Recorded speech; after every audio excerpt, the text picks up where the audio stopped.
Et Seigneur, mes révérends pères, révérends sœurs, très estimés frères et sœurs dans le Christ. Je suis très heureux d'être en mesure de vous présenter personnellement le livre qui est le fruit de plusieurs entretiens que j'ai donné à M. Guillaume d'Alençon, délégué épiscopal pour la famille et la vie du diocèse de Bayonne. Tout d'abord, je remercie Son Excellence, Monseigneur Michel Aupetit, évêque de Nanterre, et le recteur de l'église ici pour leur accueil chaleureux et pour tout ce qu'ils ont fait pour organiser, et la révérende mère, la prieure du convent dominicain pour leur accueil chaleureux et pour tout ce qu'ils ont fait pour organiser au milieu ma visite en France. Je tiens également à exprimer ma profonde estime et gratitude à Guillaume d'Alençon pour m'avoir encouragé à donner les entrevues dans le but de publier un livre qui rendrait témoignage de l'action de la grâce de Dieu dans ma vie et en tant que fidèle, prêtre, évêque et enfin cardinal. En raison de ma vocation sacerdotale et épiscopale, il espérait aussi que le livre serait un instrument au service de la charité pastorale, qui est la grâce distinctive de la prêtrise et de l'épiscopat, offrant des conseils judicieux et des encouragements concernant certaines des préoccupations les plus urgentes des chrétiens de notre temps. Par son travail précis et infatigable, il m'a aidé à atteindre les nobles buts qu'il se proposait. J'escompte que le livre de mes entretiens avec Guillaume d'Alençon rendre gloire à Dieu et servira le bien spirituel de mes frères et sœurs dans le cœur mystique du Christ, le Fils unique de Dieu.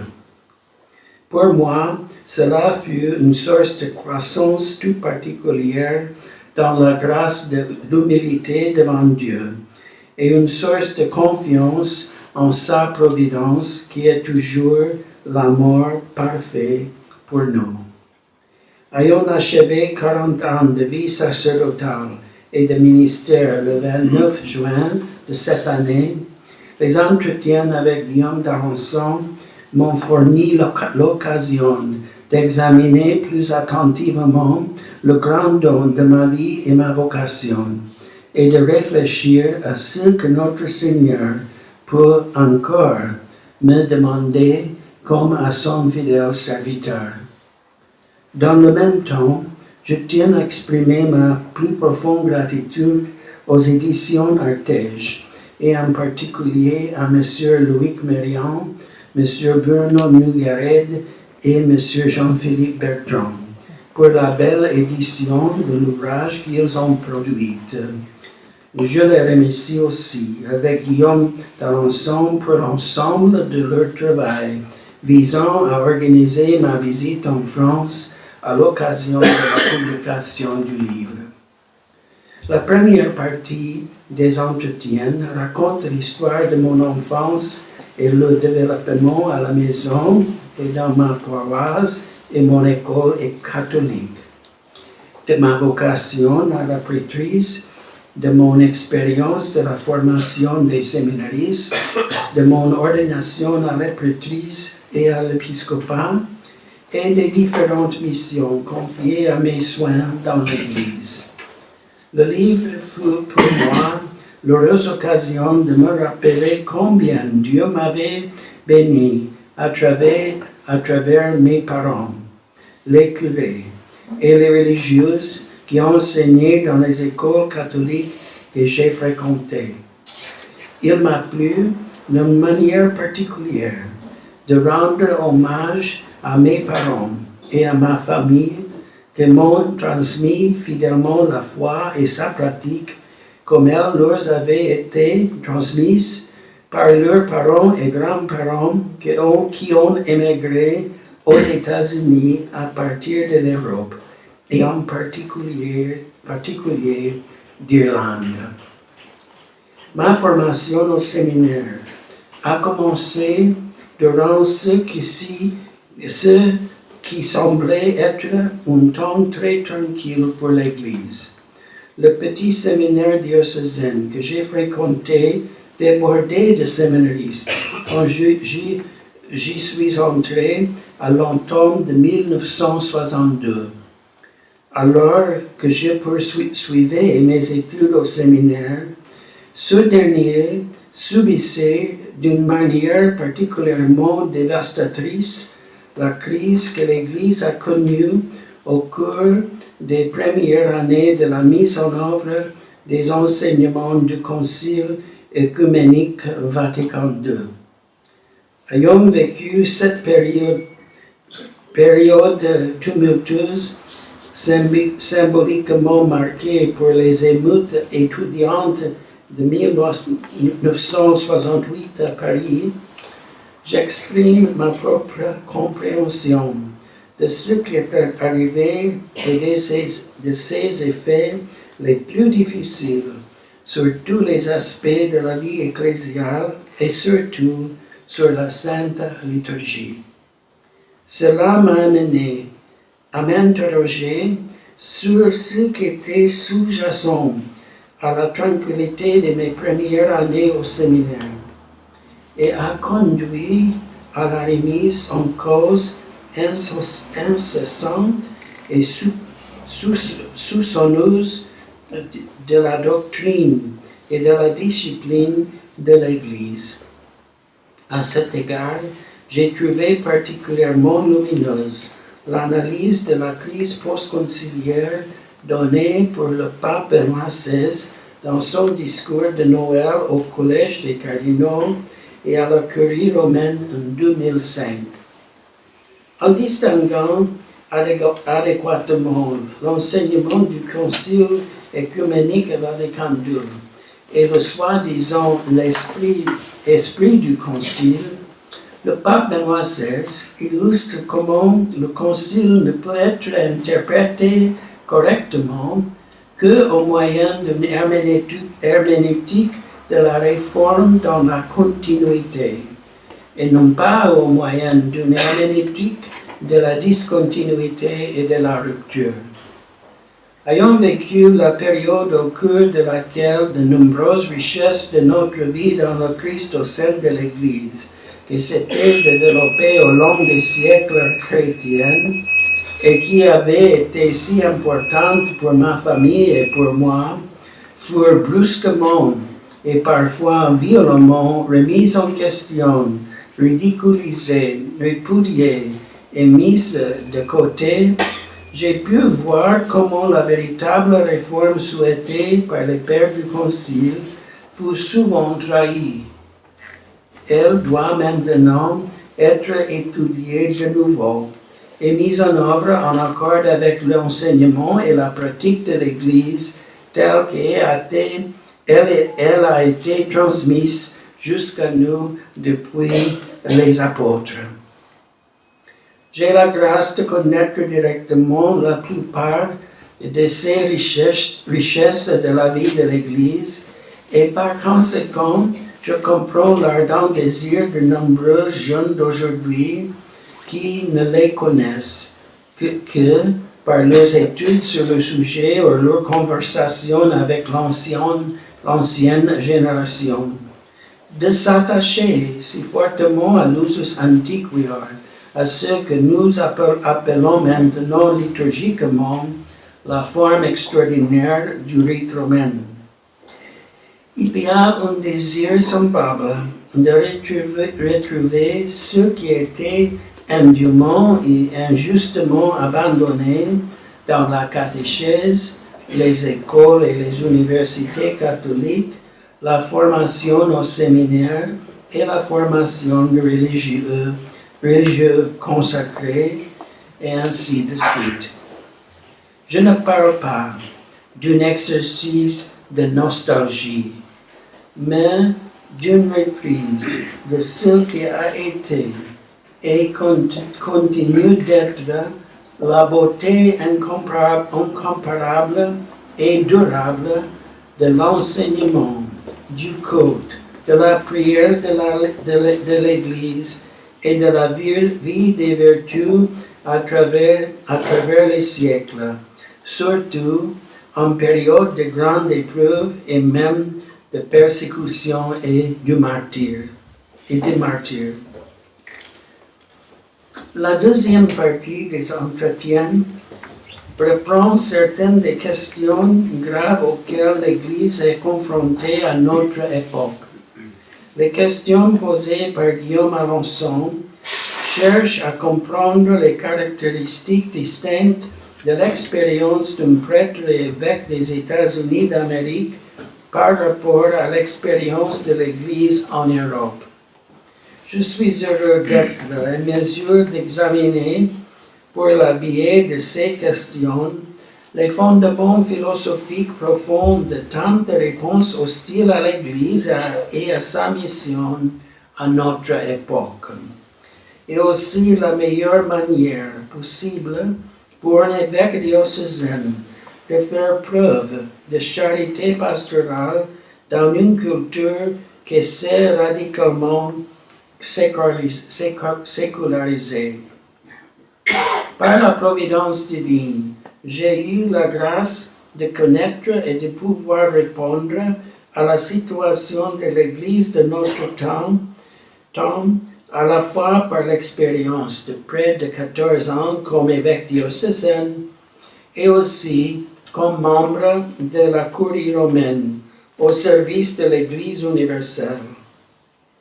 Nonobstant les graves défauts de la vie de l'Église dû à notre péché, ce qui est clair pour moi, c'est la présence indéfectible du Christ au milieu de nous, comme il l'a promis avant de monter à la droite de Dieu le Père à l'Ascension. À cet égard, la dévotion au Sacré-Cœur de Jésus a été d'une aide constante pour moi, et cela depuis mon enfance. En contemplant l'image du Sacré-Cœur de Jésus, je me rappelle la façon dont notre Seigneur ne cesse de déverser en abondance sur ses frères et sœurs fidèles la grâce de l'Esprit Saint.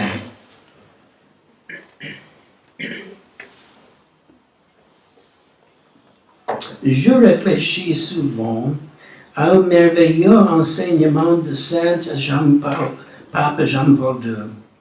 Dans sa lettre apostolique à l'issue du grand jubilé de l'an 2000, le Saint Pontife demande quel devrait être le plan ou programme pastoral de l'Église à notre époque.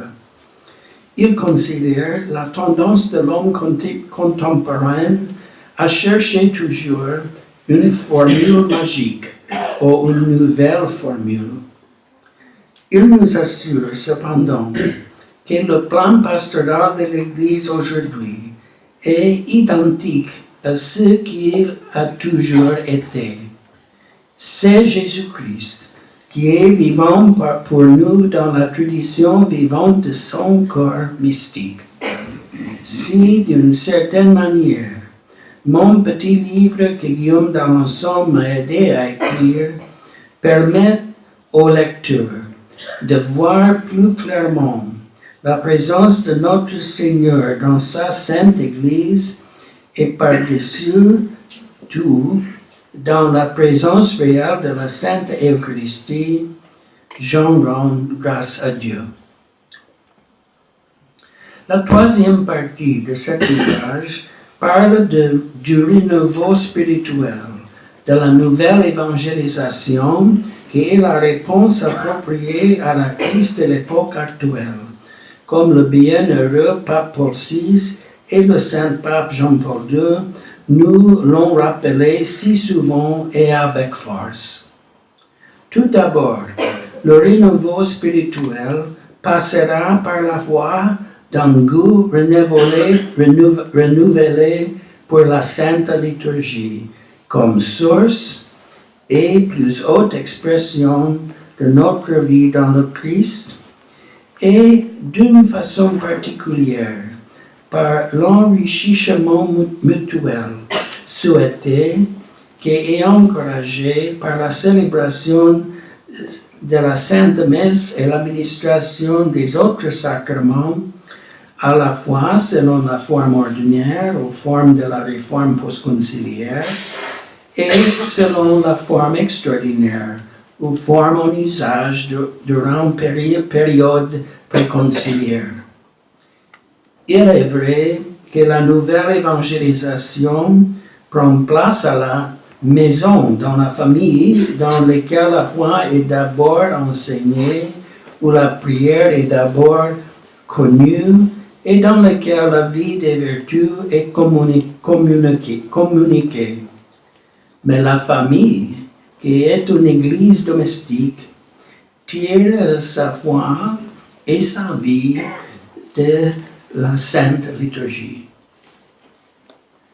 Ce qu'il est important de garder à l'esprit, c'est que l'utilisation de la forme extraordinaire ne contredit pas l'utilisation de la forme ordinaire.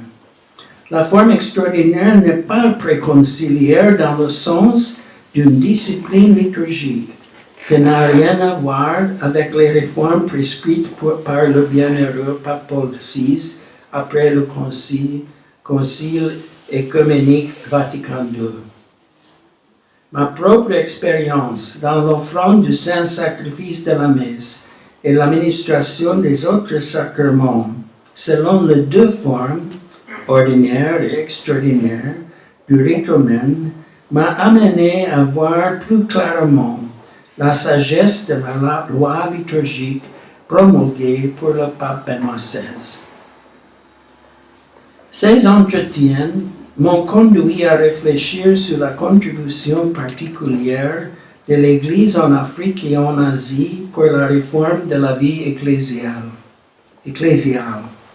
Sur la base de mon expérience, acquise durant l'Assemblée du Synode des évêques au mois d'octobre dernier, j'ai pu attester combien la voix de l'Église universelle est importante pour répondre aux besoins profonds de réforme. Souvent, mes frères d'Afrique et d'Asie parlent du grand don des missionnaires venus d'Europe et même d'Amérique pour leur apporter la foi et sa pratique. Dans un certain sens, cela rejoint ma propre expérience, puisque la vie dans l'Église est venue à moi par mes parents qui avaient eux-mêmes reçu la vie de la grâce que leurs ancêtres européens leur avaient transmise. En donnant mes entretiens, j'espérais que les Européens qui les liraient seraient conduits à considérer de nouveau le plus grand don que l'Europe a donné au monde, la vie du Christ vivant pour nous dans l'Église. La quatrième partie est consacrée à l'Évangile de la vie. En tant que prêtre ordonné quelques années après la désastreuse décision de la Cour suprême des États-Unis d'autoriser l'avortement sur demande, c'est-à-dire en pratique à partir du moment de la conception jusqu'au moment de la naissance, j'ai compris combien l'évangile de la vie devait être au cœur de tout ce que j'enseigne et pratique.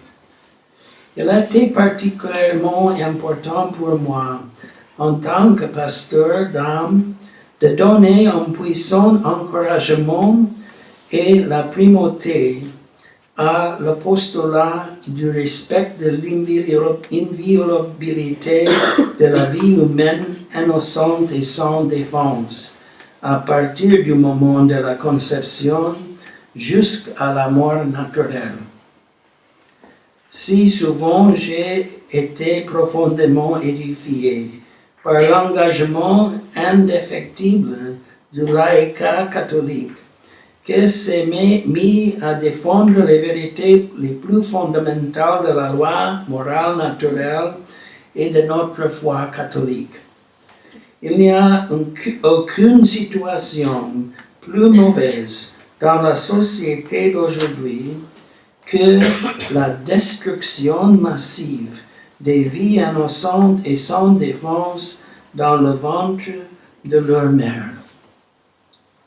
Dans la bataille pour rétablir le respect de la vie humaine, l'abandon de la pratique de l'avortement provoqué doit avoir la première place. Quand les enfants et les jeunes ont grandi dans une maison vraiment chrétienne, alors naturellement, ils deviennent de courageux apôtres de la vie. Tant de choses dépendent de la maison, de la relation entre le mari et la femme, et les parents avec leurs enfants. Tant de choses dépendent également de l'éducation que les enfants reçoivent à l'extérieur de la maison. En tant que pasteur d'âme, j'exhortais les parents à être attentifs à ce que la vie chrétienne qu'ils inculquent à leurs enfants à la maison ne soit pas érodée et même corrompue par ce qui est enseigné et vécu dans les écoles de leurs enfants fréquentent. Pas de problème ici. Un gros problème dans autre lieu, dans mon pays d'origine.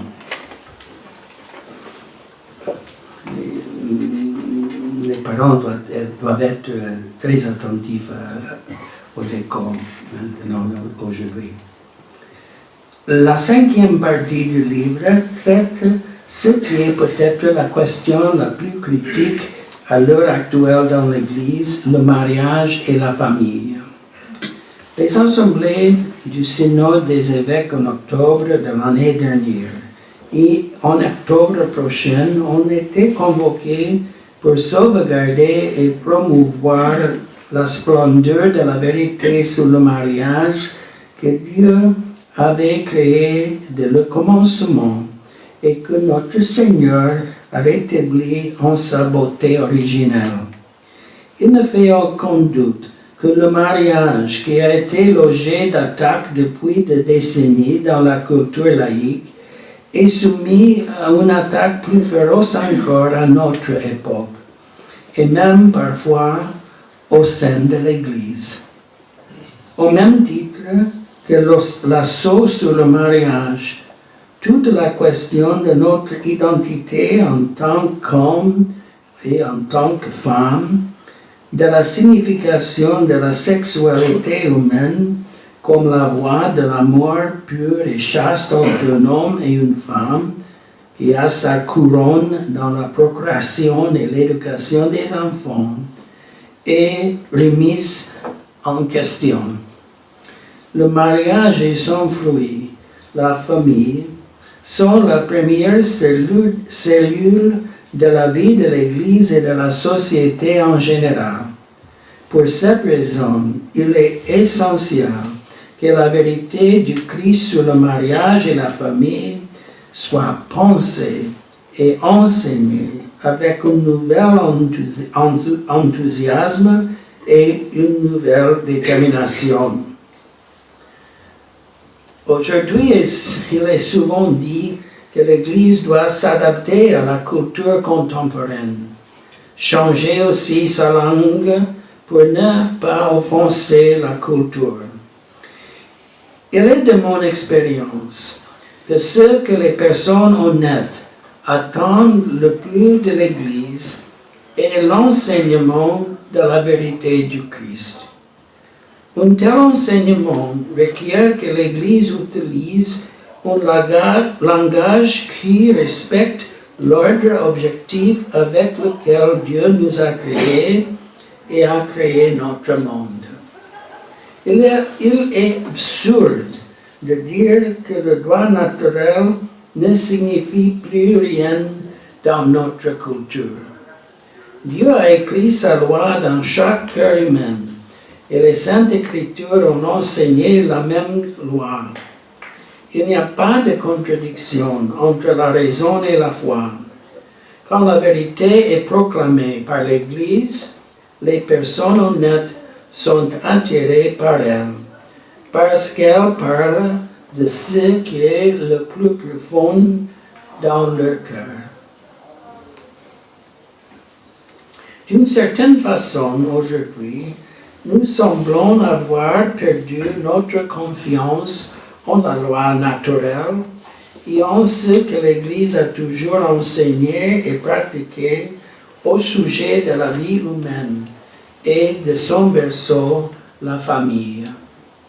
Une nouvelle évangélisation, qui est la seule façon dont l'Église peut vraiment servir le monde, comme elle est appelée à le faire, exige avant tout de parler de la vérité du Christ sur le mariage et la famille avec la clarté et la compassion avec laquelle il annonçait cette vérité dans l'Église.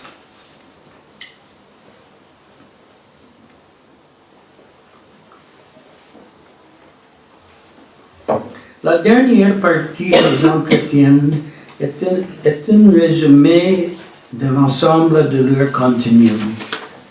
Il aborde la question de ce que signifie restaurer toutes choses dans le Christ, selon les mots de Saint Paul que le pape Saint Pie X a choisi comme principe directeur de son service épiscopal et papal de l'Église. De manière particulière, il aborde le sens de la royauté du Christ sur l'univers.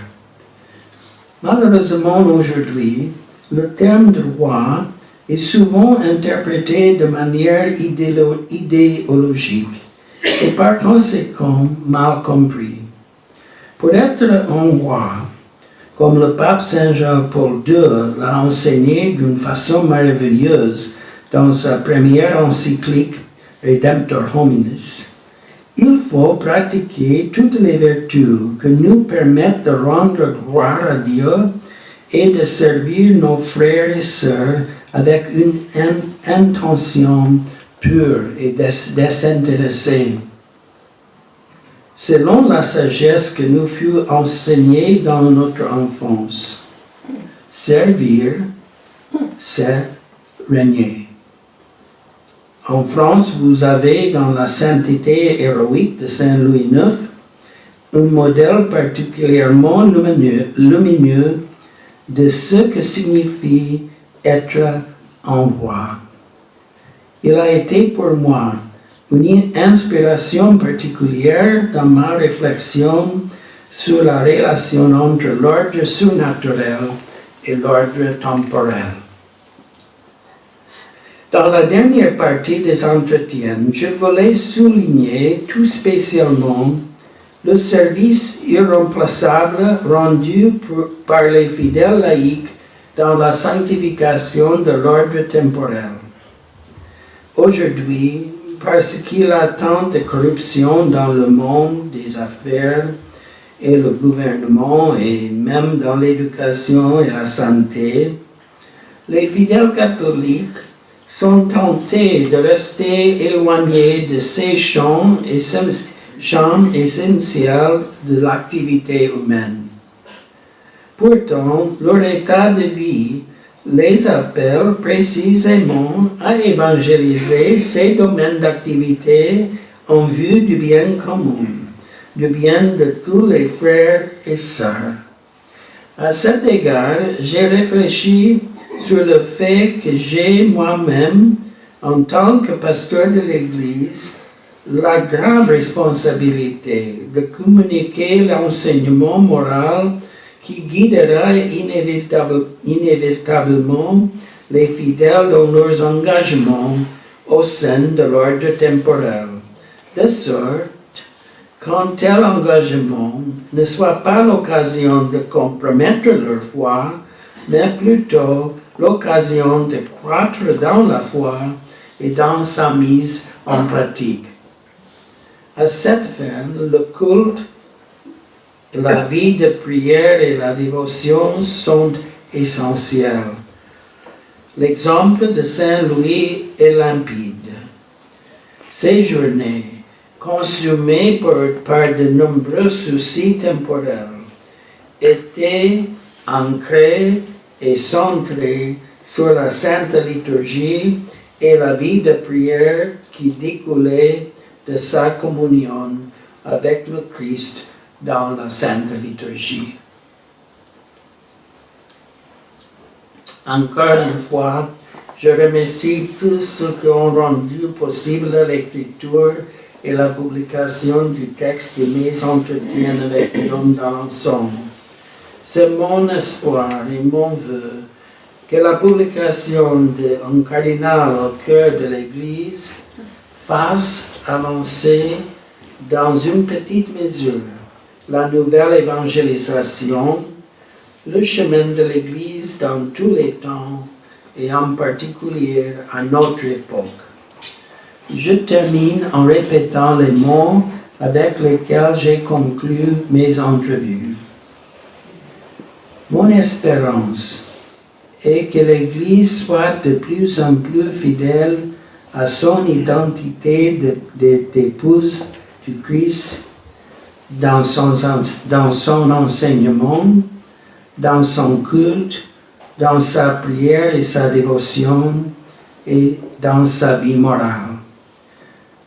Mon espérance est que chaque sermon de la vigne, que chaque membre du corps du Christ devienne de plus en plus proche du Christ, qu'il le connaisse, qu'il l'aime et le serve, et que de ce fait la gloire de Christ illumine notre monde, dans l'attente de sa venue dernière, où il restituera toute la création au Père, inaugurant ainsi des cieux nouveaux et une terre nouvelle.